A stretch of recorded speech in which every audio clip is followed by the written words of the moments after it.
પાંડવો પાટણું ઢાળીને પરખશે, ખબર નથી કે આવા નમાલા નીવડશે. આવી જો ખબર હોત ને તો અર્જુનના ગળામાં વરમાળા ન નાખો હતો. અને જ્યારે કોઈ મદદ ન કરીને ત્યારે પાંચાળી દ્રૌપદી છે એ બોલ્યા છે.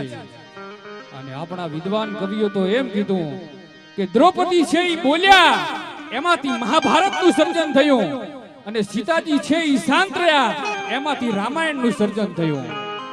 સીતા છે એ શાંત છે જ્યારે દ્રૌપદી છે એ વાચાળ છે. સીતાજી છે એ ધરતીમાંથી મળ્યા છે, કર્મનું ફળ છે, જ્યારે દ્રૌપદી છે એ ક્રોધાગ્નિમાંથી પ્રગટ થયા છે. અને ત્યારે દ્રૌપદીએ પ્રતિજ્ઞા કરી કે હે ભારત વર્ષના ક્ષત્રિયો, હું હિન્દુસ્તાનની ભારત વર્ષની પહેલી ક્ષત્રિયાની પ્રતિજ્ઞા કરું છું કે જ્યાં સુધી દુશાસન